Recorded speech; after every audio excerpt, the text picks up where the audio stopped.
Welcome to the February 11th edition of Midweek with Max. This is Hemi's community manager, Rick, speaking, joined by our co-founder, Max Sanchez. Also, who else we got here? We got our head of content, John Biggs, and we got Joshua, who everyone knows and loves. Batman is absent today.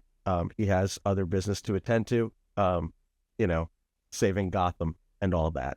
So without further ado, kicking it over to Max, and let's get this rolling. All right, awesome. Not too much to update since we last spoke on Friday, but things are moving along for Mainnet. We just did, this is all behind the scenes stuff, but we just did a Mainnet protocol upgrade this morning, which went smoothly. And so we have the final release of the Hemi network daemons and everything that we're going to be going public with, now live and running on the private mainnet. So feeling good about that. Working on just getting a bunch of different things deployed and set up, doing some final infrastructure testing, and we do still have a few pieces to do for basically activating. We've been running Proxyd and testnet for about 2 weeks now, which should be providing more reliable, scalable RPCs. And so far, everything there's looking good, and it also helps with transaction propagation as well. That was an issue some people were experiencing. And so there's a couple loose ends we're going to be sanding on the Proxyd side, just further improving transaction propagation and doing some final load testing, all of that. And what else? Still getting more partners onboarded onto the private mainnet. As a reminder, we spin up private mainnets. Well, we spin a mainnet in a private format ahead of the public release. We need to do that for everybody to deploy DApps and infrastructure and make sure that they're set up for actually running production quality services on day one of public mainnet. So there is a mainnet up. It is not a public mainnet yet, and there are no points or incentives for anything on mainnet. It's all just people getting ready for the big public splash. So for anyone asking, and I'm sure we'll get into some of these questions about mainnet points, just be aware there's no mainnet points right now. There's nothing that you can earn points doing by interacting with mainnet in any way. It is just private so that we can get all of our partners set up at the moment. And we will let people know ahead of time when mainnet's going to go live, and also what tasks will be incentivized so that they can prepare and get the right assets and get stuff ready to be tunneled over and so on and so forth, rather than just, mainnet surprise, here's the incentives, and people are scrambling trying to position themselves the way they want to be positioned. So no points live on mainnet yet. We will announce info on those, what those tasks are and the points and how much you earn based on how much liquidity you're providing, what protocols and all that. We'll be announcing the first round of that soon. And you will have time between that announcement and when mainnet points actually do go live. So with all that said, I know Phil's out, but on the marketing side, we've had several more partner announcements. We have, actually don't know too many of Phil's updates, but I know we have an interesting, very exciting announcement coming out in the next couple of days. And so stay tuned for that. It is not the mainnet release announcement. That will be also coming relatively soon, but it is a separate mainnet relevant announcement that I think everyone will find interesting. And without that, I'll kick it over to Rick to start going through questions. Sounds good. Oh, and also, sorry, before you do that, as far as pop points, I said I was going to try to do that over the weekend. We have got the final pop points thing set up. We're just waiting for it to re-index all of Bitcoin. And so as soon as that's done, that will be going live and people will see it. So that should be this afternoon or this evening, Eastern time. That's exciting. Can you share anything else about the non-mainnet update that's also major? The one we talked about yesterday? Yeah, the wink wink nudge nudge. Yeah, yes, I want to be precise in what I say, so nothing's taken out of context or misunderstood. So we are going to be doing some sort of a early access to mainnet, but we'll provide more details on what that actually looks like soon. and that's different than the other mainnet related announcement that I mentioned that's forthcoming in the next couple days. That'll be a way for people to basically, if you want to, you can go and help QA test the the tunnel, possibly some third-party apps who are ready and want users to start playing around with their apps on mainnet. TBD on, it won't be the full mainnet incentives; those will go live on mainnet day one, but there may be some incentive short term for doing stuff that helps basically QA the main network prior to the full public release. So more details on that soon. We'll hopefully get into that. Have something to announce and talk about later this week on that, or if not later this week, definitely on the next week, midweek with Max. But just a little teaser, there will be some sort of early mainnet access window with some interesting stuff to do. Awesome. So yeah, couple exciting things happening either this week or early next week. So everyone stay tuned for that. Unrelated, if I ever, decide to become a SoundCloud rapper, I think I'm going to call myself Proxyd because it sounds like a good one. I'll show myself out, but let's get into questions first of all. All right. Oh man. Here are some of the standards. When will mainnet release? Soon. More announcements coming soon, and then, like I said, it'll now be that staged early access, and then the full mainnet public release where we're publicizing it outside of Discord, and the full mainnet points incentives program will be running. But very soon. Stay tuned. More coming on that later this week. Awesome. And TGE is following mainnet? Yep, still will be after mainnet. As I've been saying for the last couple of weeks, the plan is still somewhere in the 4 to 6 week range post mainnet. Probably there are external factors that could change that, but that's what we're currently targeting. All right. Do we have a shareable update on Veriblock? Not yet, but coming soon as usual. Stay tuned. It is in the works. Sounds good. Okay, before we get into other questions, this was in the question channel, and I would be remiss not to ask this. Bit of a curveball for you, Max. What is...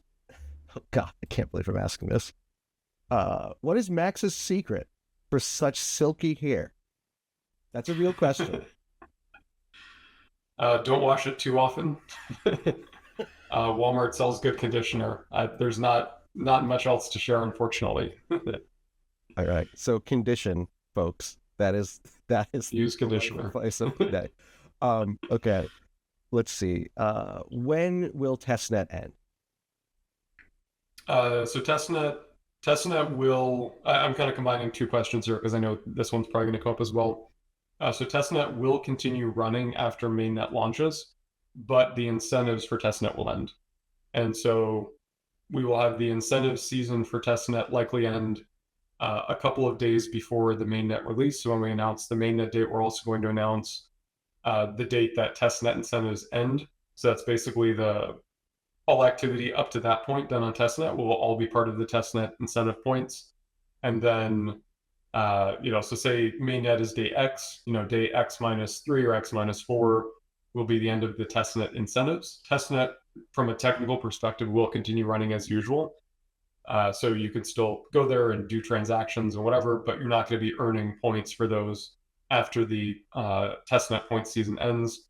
So there will be a period of about 3 to 4 days where there's no active points program between when testnet points end, and that gives us time to audit and make sure everything's good on the absent side and everything's ready for the mainnet incentives to go live. And then when on the mainnet public release day, that's when the mainnet points will go live. If we do, and this is a if, not a guarantee, but if we do some mainnet points for prior to the official public announcement, basically giving people points for QA testing mainnet prior to the official public release, those probably won't be shown in any way until the mainnet season 1 goes live, at which point you'd be basically retroactively credited for those pre-public mainnet season points, if that makes sense. And again, not sure if we're going to do points for that preview, But if we do them, they wouldn't show up until the actual mainnet public go live date when everything goes live in Absinthe for all of the mainnet points activities. So testnet will not end, the testnet incentives will end. And then at some point in the future, when we have a major protocol upgrade that we're testing on testnet, we may reintroduce some sort of testnet related task, and those you would just be earning points in the mainnet season for those testnet tasks. And so there won't be any of those day one, but for example, once we have the initial release of, say, decentralizing the sequencer, we would activate that on testnet. If it makes sense and we feel it's useful to the protocol, we may say, hey, anyone who goes and runs a testnet sequencer gets some small amount of mainnet points. So whenever you're earning points, they all go into the same season. So there wouldn't be separate mainnet and testnet points if we did ever do testnet incentivization for testing a new feature post the beginning of the mainnet point season. That was a mouthful, but hopefully that made sense. Totally. And that actually kills the follow-up that you had predicted. Awesome. Well done. We got our psychic back. That's awesome. I like when we do the mind meld thing. All right. Any information on the end of the private node sale and the start of the public one?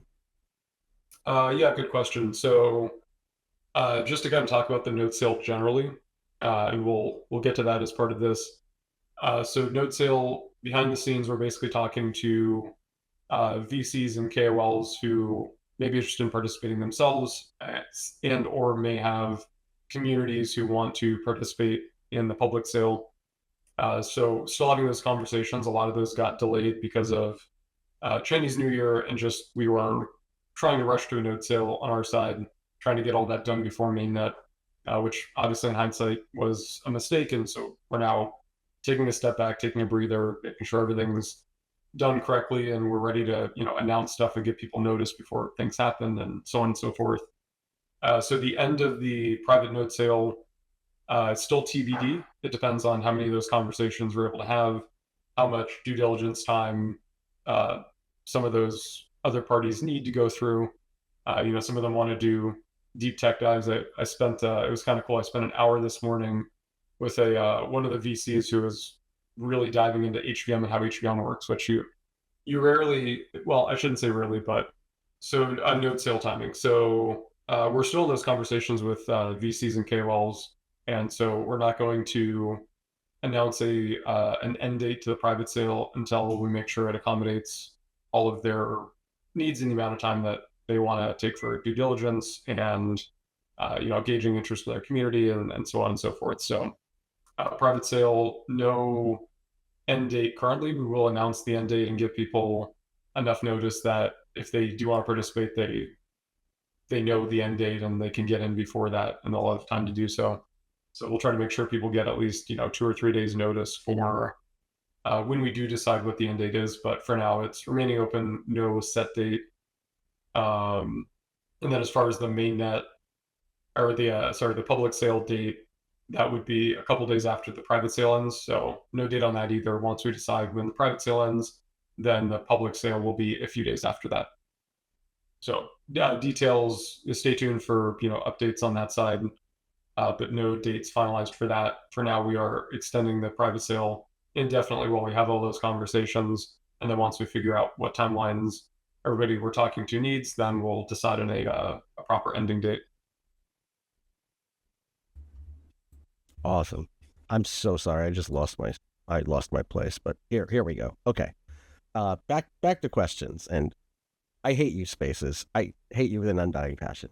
Okay. This is the question. That wasn't from the community. That was personal, just for the record.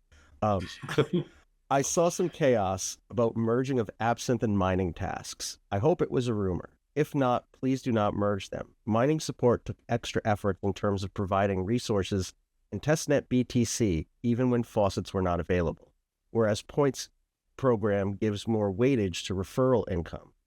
In quotes, many of them do not even support on community level.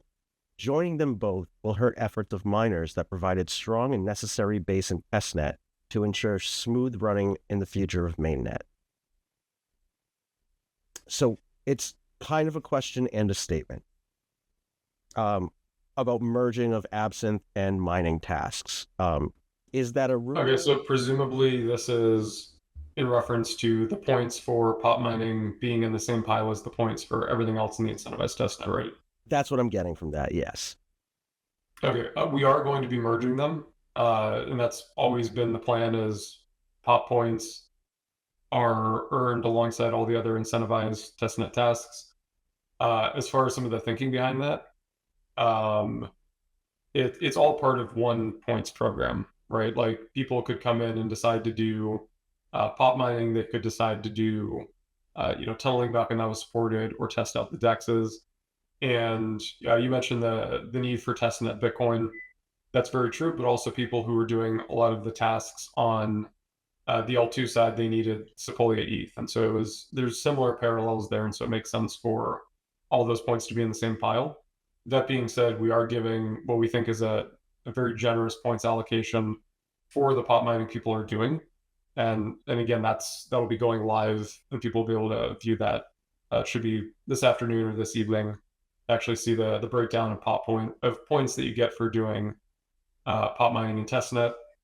But we're solving that with giving what we think is a good ratio of points rather than having a separate pile of points. So that was always the plan from the beginning. As incentivized testnet, we've always said points are points.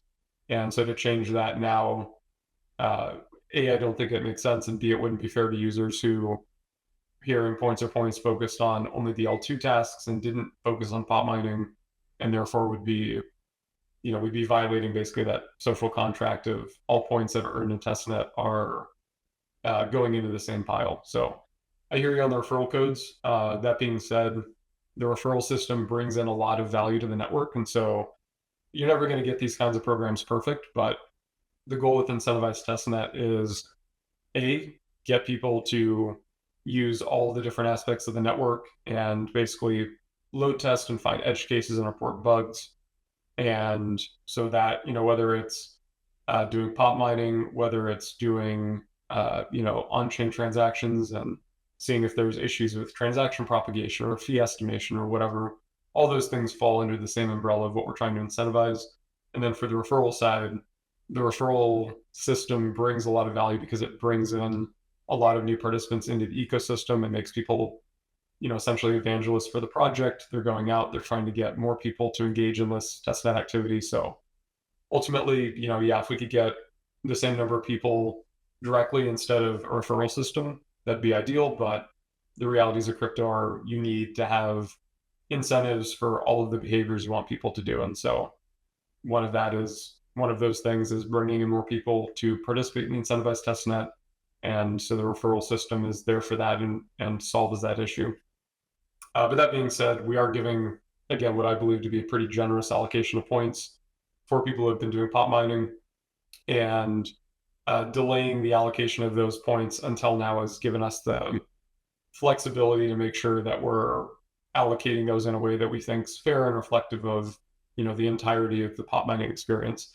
And as far as the difficulty of pot mining, needing to have TBTC aside because there's a parallel to needing to have Sequoia ETH on the L2 side.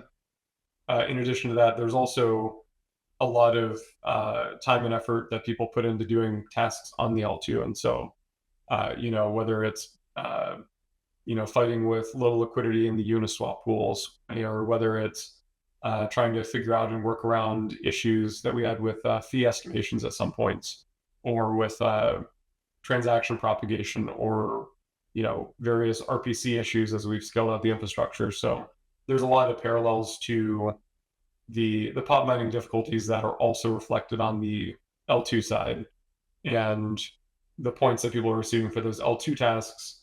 It makes sense for those to be in the same bucket because it's the same types of activities, just a different form of doing it, different skills required, but fundamentally fighting similar battles and giving a similar value on the testing side.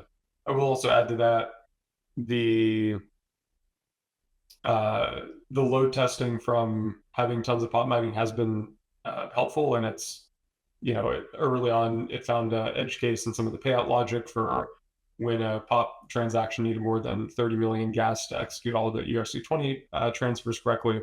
So there has been value there, but the value of that has diminished over time as, a lot of the L2 activity is representative of, at least in some regard, what we'll see on mainnet. It's realistic. So, seeing tons of transactions, seeing, so many transactions in the mempool that are below the base gas that they're getting pruned, and how do we deal with that pruning and making sure that those transactions are re-entered into the mempool and eventually processed when base fees go down. So a lot of that stuff on the L2 side, that load test is very applicable to what we could see in mainnet. Whereas on the pop mining side, that only goes so far because, mainnet, the way the economics are going to work is there will only probably be about 5 active pop miners at a time. And so, we've spent a lot of time and resources scaling out infrastructure to let tons of people engage with pop mining. We wanted it to be something that people understood and had fun with. And, doing that leads to better understanding of the proof of work protocol and why we're using it and how data gets anchored to Bitcoin. And so it's also good from a, community and user education perspective. But a lot of the significant extent to which POP was load tested in testnet does not translate over into, actionable improvements that make sense for mainnet.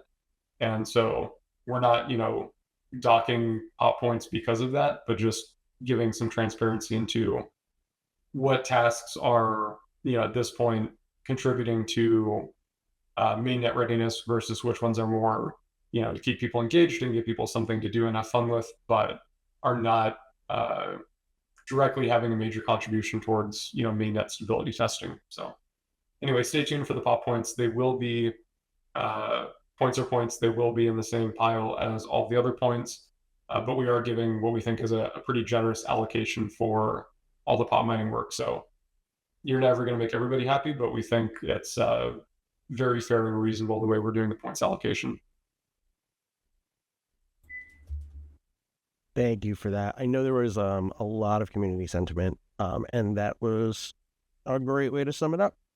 All right. I have purchased a validator passport. Why am I unable to use my referral code? Oh, good question. We probably didn't communicate this well. The referral code, so the referral code won't work until the public sale. And basically the thinking is in the private sale, everybody's getting a 10% or more for based on your testnet status, 13, 15, or 18%. But everyone's getting a base 10% discount just for being in the private sale, meaning they did verification with Deimos and got whitelisted. And so in the public sale, that mechanic is going to change. So in the public sale, it'll be still slightly TBD, but the current plan is you'll get a 5% discount if you use a referral code, and then 5% of that will go to the person whose referral code you use. And so that makes it the same effective 10% total discount, but it's split between the referrer and the referee in the public sale. But for the private sale, everyone's just getting that 10% discount out of the gate or more, depending on their testnet activity. And so there's no referral code system for the private sale. But once the public sale goes live, anyone who uses your referral code, you will get, current plan is 5% of the nodes that are bought using that referral code. All right. I believe you just answered the bulk of my next question. So apologies in advance if there's any redundancy, but there was one figure I didn't necessarily hear, so I'm going to ask anyway, but feel free to breeze by it if need be. How do the validator passport discounts work as a whole? 10% discount immediately, then how does the remaining 3, 5, 8% work? Good question. So yeah, correct. Everybody gets the 10% immediate discount at time of purchase. The remaining 3, 5, or 8% is sent as a refund. I think there has been an issue that I have to follow up with on getting those refunds processed, but you should see those get processed soon if you haven't already seen them processed. But it'll be a refund of USDC to your Arbitrum wallet you used for the purchase. Awesome. I know there were a lot of questions in the community regarding that, so thank you for that. Switching gears, what will happen to Hemi Hatchling's NFTs when Mainnet releases? So mechanically, they're going to move over to Mainnet. And so basically, if you have a Hemi hatchling on testnet, you'll get that same Hemi hatchling on Mainnet. Still TBD whether that's going to be like an automatic issuance or whether you're going to have to go and basically claim it. But high level, if you own a testnet Hemi hatchling, you'll either receive or you can claim the equivalent Hemi hatchling on Mainnet. As far as plans beyond that, we do want to do something fun and interesting with them. We have some ideas, but it's a little premature to share those now. But we will be doing something with them post mainnet, and we did do something for the sale with them as well. If you have a Hemi hatchling, you got a additional 5% discount on the private node sale if you're interested in that. But we will be doing something with them on mainnet. Stay tuned for more info on that. As far as listed on OpenSea specifically, I'm not sure I'm not sure if we've announced this yet, so I'll keep it a little vague. But we will have at least one NFT marketplace, either day one or very, very shortly after day one, depending on third-party deployment schedules and stuff. And so the NFT will be tradable there, just like any other NFT on the market or on the network would be tradable on that NFT marketplace. But that market is not, the day one market is not OpenSea. Not sure whether that's something that we will have deployed or what the timing would be for getting an OpenSea deployment.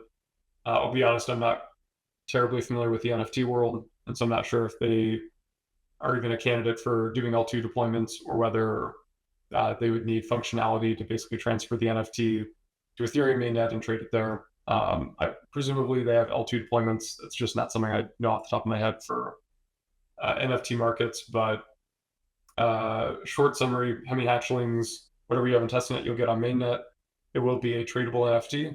We will have NFT marketplaces. As for whether one of those is at some point OpenSea is TBD, but we're in talks with several partners for different types of NFT marketplaces. There will be at least one on mainnet or shortly after mainnet.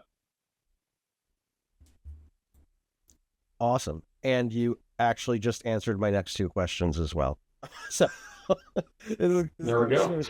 Efficient. Even though I ramble, sometimes I get to the point. It's fantastic. Yeah, we're just knocking them out. All right. The faucet has been disabled for more than 3 months now. Was this supposed to be temporary? Many members of the community have purchased testnet tokens to run pop miners. Before you start, Max, I do want to preface with, since the very beginning, myself, our mods, and the Hemi team have done our best to steer people away from purchasing test tokens. I do want to say that because it's important. It's something that we frown upon in the Discord, and we don't recommend it. So with that preamble, I'll turn it over to you. Yeah, definitely seconded on the official stance, and for good reason, is people should not be buying testnet tokens. Obviously, the faucet being down is frustrating. It was originally supposed to be temporary, as in it being down, we were planning to bring it back up. I guess to kind of dive into the history of the faucet. So when we first started, people who were here like in the super early OG days remember the capsule claim system for onboarding, where you basically got an onboarding capsule. It had some testnet Bitcoin, some testnet Ethereum. I believe they had Hemi hatchlings, at least one of the Hemi hatchlings in the onboarding capsule. I think it was the Air one, maybe something else, but we originally designed that as a system to onboard early users. We got way more early users than we expected, and we basically were spending sizable amounts of time manually processing capsules because we initially launched with an automated system. People, of course, it's crypto, they started gaming that. So we switched to manual distribution, and then we had to disable that system and move to just a pure faucet, the way you're familiar with most faucets working. And we went through 3 or 4 rounds of different types of technology to prevent gaming that system. So I forgot the exact order and maybe missing 1 or 2 in here, but started with different Discord verification levels, and then we did something with verifying your X account to your Discord. We did stuff with rate limiting. Separately from that, we were doing a bunch of stuff on Discord to fight tons of bots who were joining to use the faucet. And so the intention was always to continue on that trail and find even better verification mechanisms. And, you have to be on Discord for a super long time, or I've already done pop mining, or there's a bunch of different ideas we explored trying to improve the faucet. Ultimately, other things had to take precedence over that. And it's a lot of work running a production faucet that people cannot game. It is always a game of cat and mouse, and it's unfortunate, but whenever you spin up a faucet, there are people, because there are these secondary markets for it, people figure out how to game the system, and then during the faucet, we went through, I don't know the exact number, but thousands upon thousands of testnet BTC distributed through the faucet. At sometimes we put in another two or 300 testnet BTC, and it'd be drained in 15 minutes. And that was after all of these anti-gaming mechanisms were in place. And so ultimately, we're not a small team, but we have limited resources, and we have to focus on things that matter to the project long term. The faucet is something that obviously was great for testing. That's why we originally did it, and that's why we did pour so much effort into it. But we did eventually have to cut our losses there and say, hey, we got to focus on getting everything ready for mainnet. We can't be basically running a faucet company. And that's the level of care and attention and resources required to really do it well. And that's why there aren't really any good crypto faucets. I don't know where the Sepolia proof of work faucet is now, but for a long time that was the only faucet you could get any appreciable amount of Sepolia ETH on. And then even that one started to get gamed. They switched to a Gitcoin passport thing, which is realistically way too burdensome for that to be something we require our community to do. And even that, they were still having issues with being gamed after that. I'm not sure what improvements they've made over the past couple months, but it's a lot of work to run a quality faucet that can't be gamed. And there was so much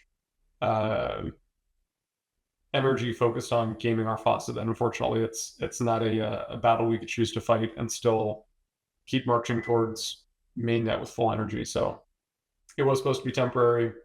Unfortunately, it's just we don't have the resources to basically run a faucet company, and so we did have to disable it.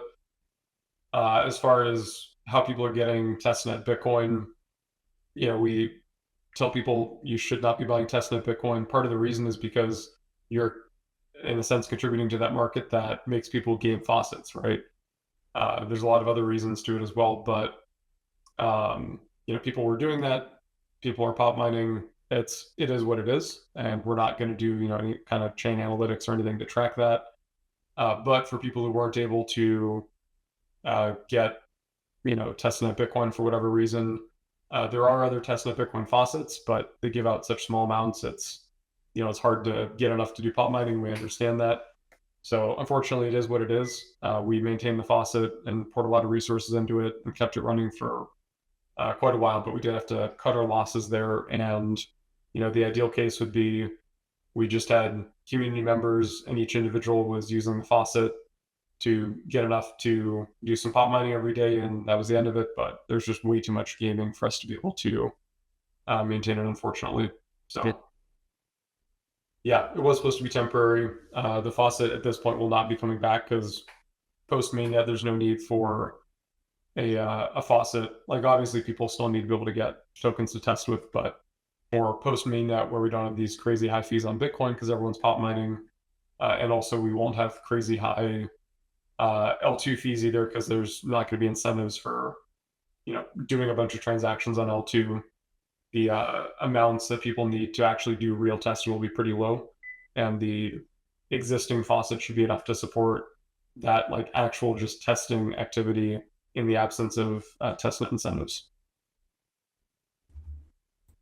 Awesome. See, Alex, it was a good thing when you banned the bot. Just kidding. But yeah, I mean, it turned out it was. All right. Sorry. Oh, boy. Too much caffeine. All right. When the pop... Dude, I hear you. My coffee maker broke, so I bought those Starbucks caffeine energy drink things to get me through the morning. I'm like 3 I levels above where I usually am with normal human coffee. I get a jug of like that the Trader Joe's like cold brew coffee, and I didn't realize how like potent it was. I had like 2 cups and I can like see through time and space right now. It's Oh, outrageous. I once got one of those. It was the Chameleon coffee brand. I didn't realize it was super concentrated. I Yep. had what I thought was just like 2 cups of coffee. I was like literally at heart palpitations. Yeah. Yeah, not I'm good. I'm literally having like an anxiety attack and there's nothing wrong. It's just I so mean, midweek with Max, it's pretty anxiety inducing, let's be honest. I don't know. This is my happy place. Oh. All right. When the pop points get published today, as Max stated at the beginning of the AMA, will we see a little explanation of it to understand how the points were calculated? This would help prevent everyone from freaking out if it seems not fair from their personal view. Yep, yeah. So once the pop points go live on your address page where you see the overall pop points, you also see a daily uh, audit trail breakdown basically. So it'll show you, okay, for September 16th, you earned, X number of points for doing at least one keystone, X number of points for doing as many keystones as, the average user within, you're in the top 75 percentile. You received X points for having, getting a consistency bonus for having done it and at least X of the previous days. So it'll show the full breakdown of everything that you're getting points for on a day by day basis. And so you can, it's not going to be a full detail audit of like each keystone and what each keystone corresponded to or reaching the max number of keystones for the max distribution for that part of the payout or whatever. But it will at least give you that granularity of each day. What were the major points buckets that you got rewarded for or did not get rewarded for? So there will be a fair bit of visibility into that from that day by day audit report that'll show up on each of the address pages. That is awesome news. Here is another one. Do you think there should be more mainnet tasks to filter out legitimate contributors and begin making the Hemi mainnet active? So I'm not sure what this is comparing to as far as more than more than we have on testnet. Absolutely. I guess I'll just talk in general about the goals of the mainnet incentive program. Now it's going to be structured, and again, we will announce the details for what things you can do, what the points allocations are. We'll announce that ahead of mainnet, so everyone is aware of it. They can get ready. They can get whatever assets, on Ethereum and ready to tunnel that they want to use to participate in the mainnet. But high level, the goal of the mainnet incentives program is to incentivize activities that actually create economic value for the Hemi network. So a perfect example is providing liquidity on a lending market for an asset that a lot of people want to borrow. That would be heavily incentivized because it's something that brings other people in who want to use the protocol and accomplish certain things. Like I want to go on Hemi and I want to borrow this asset so I can do this thing in DeFi and trade it for this and yada, yada, yada.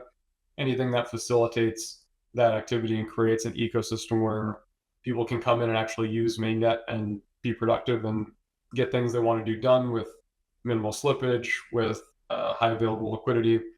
Those are the types of tasks we'll be incentivizing, or at least incentivizing the most by far compared to other on-chain activities that create less economic value. So again, we'll announce the full list and the breakdowns and how many points per hour per dollar you get for putting it in this protocol. And obviously we're taking into account the risk, putting liquidity in the lending protocol is different than putting liquidity in a DEX, right? In a DEX, you have to think about impermanent loss, and you're taking a risk of basically getting traded out of your assets. Lending protocol, there's no permanent loss. You're also getting income from the borrower at the market rate, but you are still taking the risk that the underlying, it could be a bug in the lending market, or there could be a major market move, and the market's not able to liquidate positions quickly enough. And so there's different risks with different protocols. We're taking that into account as well with how the points are structured. At high level, there will be a lot of tasks, and they will be focused on productive things that create economic value for the Hemi network that people actually want to come and use. And that's also been our approach to private liquidity deals with people and projects that are bringing in, liquidity on a specific asset. There's a lot of projects who, basically they play a smoke and mirrors game with TVL, with bringing in an asset that's not actually usable in the ecosystem and locking it somewhere and pointing to it and saying, "Look, TVL, we've structured our entire between public and private incentives and uh, deals and relationships. We're structuring everything around being productive or as productive as possible, so that we are actually creating a DeFi ecosystem that people are attracted to come in and engage with just because it creates value for them, not because they're necessarily getting incentives, although there will be incentives for a lot of different things.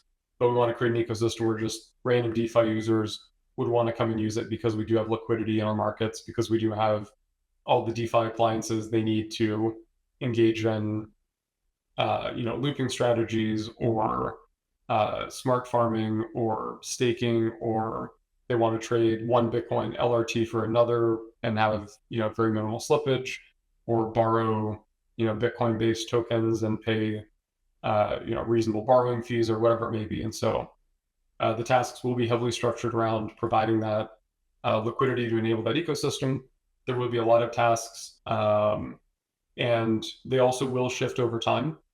So if we're seeing a lot of people coming to Hemi wanting to do X, and that really needs liquidity in this protocol, we may lean into incentivizing that more to get people to provide liquidity where the people actually using Hemi for various DeFi strategies or whatever, where they actually want that liquidity.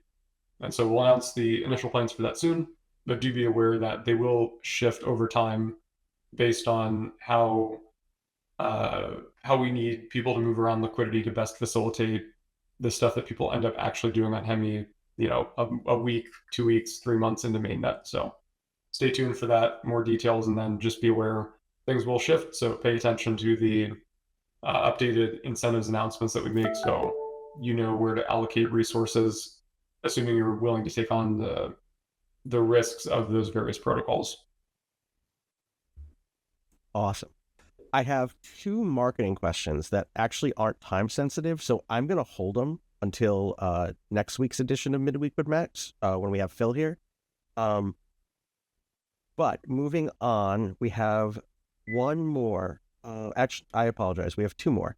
It would be very helpful if the Keystone dashboard issue is fixed as soon as possible, as it provides us with a good idea about the Keystone mining count.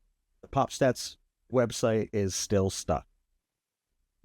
Yep, that will be fixed. That's actually so the pop points that we're going to be launching this afternoon or evening, that'll be part of that dashboard. And that's why we had to basically run a resync. And so we have to wait for that to finish, for it to go crawl the last, million Bitcoin blocks or whatever it is now since testnet started. But yeah, that'll be fixed. And that's where the pop points are going to be displayed as well. So it's all going to be on that one site. All right. And because it is Midweek with Max, I lied. We have two more now because another one just came in. So, what the hell? It wouldn't be this without me talking out the ass. Do you plan to add a pop mining leaderboard? You know what? That's not currently part of the pop points we were doing, but I think that would probably be helpful to add. And so if we do that, short answer, maybe. I think it's a good idea. If we do a leaderboard, it would be based on the number of points. So it'd be who's earned overall the most points possible for pop mining versus doing it based on keystones. I think doing it on points is more reflective of who actually, quote unquote, did the best job of pop mining. So it won't be on the initial version of the pop points update to the stats dashboard, but it is a good idea. I think that is something that would be useful to add. Awesome suggestion. Okay, final real question. We have one from the intern if you're feeling froggy, but we'll ask the real question first, and you can absolutely say no. I've been running pop mining in 10 accounts. Can I do Deimos verification in a single account and add the rest 9 accounts with the same primary account? If I connect all of them in a single primary, do I have a chance to get rewards? Yes, but with a caveat. So the way the way the points are going to work basically for claiming the incentivized testnet points, each person identified by unique demos only me ID minting, they will only be able to earn up to a certain number of points for various activities per day, regardless of how many accounts they link. So, for example, when we were doing open season, you could earn up to, I think it was 25,000 points in that one day for doing, I believe it was 25 total transactions. Using that as an example, if you went and you did open season on two addresses and each one of them did 10 tunnel transactions, you'd be able to link those two and they'd add up collectively to 20,000. But if you had gone and done, 15,000 on each address, 15 transactions that would otherwise get you 15,000 per address, those would be deduplicated based on that maximum amount that a single person was eligible to earn. So collectively, you'd only be getting 25,000 instead of 30,000 points between those two addresses. So it'll be the same for pot mining, where for each subcategory of things that you could do pot mining wise that earned you points a particular day. So, doing one transaction is one bucket, doing multiple is another bucket up to a certain amount dictated by how many pop transactions other people were doing, so on and so forth. Those will similarly be deduplicated. So if you had three addresses and then collectively between them they did enough activity to max out the pop points, then they would be added up together up to that maximum. But if they collectively go over that maximum, and again broken down and deduplicated per category, then you would only get the maximum in each of those categories that you could have theoretically earned with a single address. So yes, you can add multiple. Yes, they will all be counted, but they will be counted in the context of that deduplication of basically treating all of them as if they were one single address that did all the activity that those 9 or 10 addresses did collectively. All right. Well, that brings us to the end of community questions. With the exception of the ones that I'm holding for to address with marketing on our next session. We do have one from the intern if you want to. We got 5 minutes. I'm not sure why that guy's still here, but let's go for it. That I ask myself that every day, Max. The question is, what is the worst crypto movie you've ever seen, and why does it suck so bad? That's a good question. I haven't seen a lot of crypto movies. I don't really have a good answer for that. I've heard of some pretty bad ones, but I have not seen them myself, so I won't speak to them until I've actually watched them. But yeah, you could ask me that question for any movie or TV show. I would not have a good answer for you, unfortunately. That's totally reasonable. Yeah. I will say one of them, I can't remember the name of it, but one of the co-founders of Hemi, Matthew Rozak, from one of the co-founders of Block as well, he had a Bitcoin-centric documentary produced way back, I want to say like 2015 or 2016, way back, maybe it could have been 17 or 18, but way back in the what now feels like the early days of crypto. And that was definitely a good documentary. I wish I could remember the name of that. But as far as bad ones, yeah, I don't have a good answer for you. That's reasonable. He also had 3 follow-up questions about WrestleMania that we're just going to skip. So I could not begin to tell you anything about WrestleMania. I'll answer him privately and he'll be fine. Okay. Jesus. All right. Well, that brings us to a conclusion of this week's Midweek with Max. Exciting things on the horizon. One thing super quick. I did see a question about the node running costs. So I did just want to reiterate, we are working with infrastructure partners. So if you are buying, if you buy 100 nodes, then you're amortizing, you can run up to 100 node licenses on one physical node. And so if you're buying a lot of nodes, the cost sort of amortizes out even if you were to run the infrastructure yourself, and it's relatively cheap. For people who buy, one node license or 2 or 3, or if you bought 100, this is also available, but it's more interesting if you have a smaller amount. We are partnering with a couple of different infrastructure providers, And so you'll be able to basically delegate your node license to them, and then they'll run the infrastructure on your behalf, and they will, on their end, they can run one node and link, your 3 node licenses and Rick's 2 node licenses and so on and so forth. Rick doesn't have node licenses, just as an example, but they can link a lot of people's node licenses together to one physical node. And so they can provide that infrastructure at a very competitive cost. So we'll announce more details on that soon once we finalize the pricing and the partners who are going to be offering that service. But keep in mind, if you are looking at a node license and you're concerned about the infrastructure costs, we will have an infrastructure, at least one, probably several infrastructure partners that you can use will charge a nominal fee. It could either be a few percent of the revenue from the node license, or a couple of bucks a month or something lower. And again, we're still working on finalizing those details, but we will have an infrastructure provider lined up who will run that infra for you if you don't want to do it yourself. And to confirm, Rick does not have node licenses. He does have 3 special needs rescue cats, which take up all the money that he has. Rick does not have time to run nodes. He's busy with his cats. Yeah, Rick has cats in the Hemi community, which takes up the bulk of his time. I just want to give a special shout out to our mods and our helpers, Anubis, Ajit, Alex, Avi, our intern, and his unhinged questions and fire memes.